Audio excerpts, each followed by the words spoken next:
Good evening, everyone. I'm Laura Ingraham. This is the Ingraham Angle. Thank you, as always, for spending time with us. The crisis that they created. That's the focus of tonight's angle. Another day, another predictable stretch of Democrat fear-mongering. Now, in the absence of a positive agenda of their own, they're trying to scare Americans and legal immigrants into thinking that if they get, stopped for speeding or maybe have too many unpaid parking tickets, you could risk ending up in a Salvadoran Supermax prison. It is a government-funded kidnapping, plain and simple. Gilmar, a father of 3, lived in Maryland for over half his adult life. He had legal permission to stay in the United States. No one is safe in Trump's America. No one is safe. And the Academy Award goes to Congresswoman Dexter. Now, first off, Albrego Garcia was an illegal alien who 2 courts had determined was a gangbanger.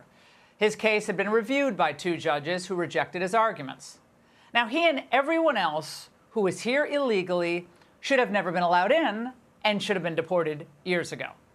And as for the line that no one is safe in Trump's America, well, that's partially true, but not the way the Congresswoman intends it. If people are unsafe, it's not because of President Trump. It's because of the open border nightmare that the D.C. Uniparty inflicted on our beautiful country. Now, we shouldn't even have to be talking about how we're going to deport Biden's 11 million illegals. We shouldn't have to be talking about how ICE can track down the thousands of illegal felons here and then remove them from our communities. Or how to find the 300,000 missing children who cross the border. Or how to get nonviolent illegals to self-deport using that app.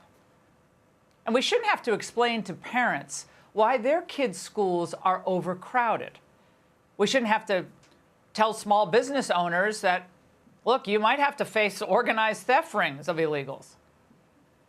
Look at the smiles on those TDA members.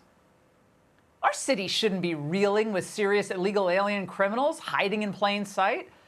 Just a few days ago, we learned that of the 206 illegals arrested between April 6th and April 12th in New York, ICE says more than half had significant criminal convictions or are currently facing charges for crimes like murder, assault, arson, rape, drugs, and illegal firearms. That's all. One is a foreign fugitive wanted for crimes in his home country, and one has a homicide conviction in the Philippines. This is the nightmarish world that not just Biden, but the entire globalist old guard created. One where, during Biden's term in office, GOP members of Congress would express impassioned outrage over the border crush, but they wouldn't do anything else. Spending bills kept getting greenlit. All the while, the migrant numbers kept skyrocketing. And, of course, zero empathy from Democrats for the Americans who never voted for this, but were forced to deal with this crisis. You so strong about protecting those aliens, but you won't do nothing for the U.S. citizens. We are the ones who pay your salaries. Let's start with cutting off illegals, getting free everything. That'll save us a lot of money, what, $600 million? And now, for purely political reasons, Democrats are caterwauling about the plight of Mr. Albrego Garcia. We need a new word for phony when it comes to the MS-13 defenders. I would say they were illegally abducted by U.S. government agents and then taken to foreign prisons against the law. And the reason why it's important to treat each of these cases individually under the law is because our Constitution requires due process before people can be deprived of their liberty. Yeah, that's nice. Nice, Chris. But what process would really suffice for Senator Van Hollen? The answer is no process is enough for them.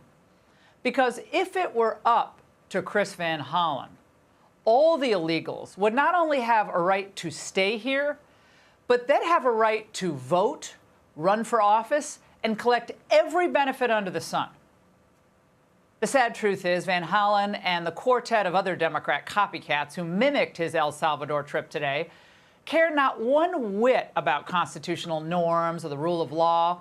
For if they did, they would not have sat by and allowed our country to be flooded with illegals in the first place.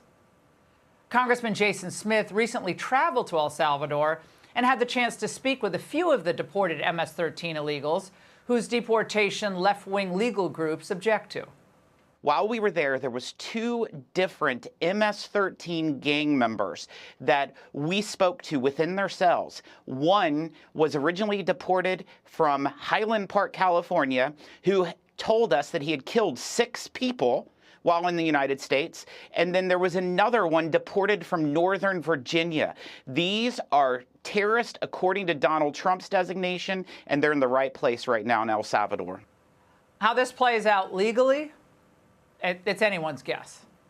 While politically Trump's on solid ground, things may get stickier, as we've already seen, in court because the DOJ's own lawyer originally conceded that Abrego Garcia had been sent to the Supermax prison erroneously. Well, of course, that triggered the judges who already loathed Trump and some constitutionalists on the conservative side as well. And over the weekend, another setback for Trump at the Supreme Court when a 7-2 majority ruled in the wee hours of the morning that further deportations of Tren de Aragua gang members should be temporarily halted. Justices Thomas and Alito, as usual, were correct in dissent, with Alito writing, "In the middle of the night, the court issued unprecedented and legally questionable relief without giving the lower courts a chance to rule, without hearing from the opposing party, within 8 hours of receiving the application with dubious factual support for its order. Both the executive and the judiciary have an obligation to follow the law." And late today, President Trump on Truth Social expressed his frustration, noting that, "I'm doing what I was elected to do, remove criminals from our country. But the courts don't seem to want me to do that. We cannot give everyone a trial because to do so would take, without exaggeration, 200 years. We'd need hundreds of thousands of trials for the hundreds of thousands of illegals we're sending out of the country. Such a thing is not possible to do. What a ridiculous situation we're in." Oh, he's right about that. The crisis that they created, not Trump. The bottom line, Democrats are open borders radicals. But now they think they've turned the table on Trump on the question of lawlessness.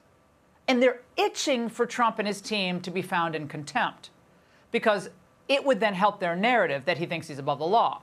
And if Democrats win the House in 2026, they will cite this case as grounds for his impeachment. But Pam Bondi, the Attorney General, John Sauer, the Solicitor General, they're both very talented lawyers. So this one migrant's case, poorly handled by a lower-level staffer, I think they know it shouldn't end up being a defining moment for Trump's immigration priorities.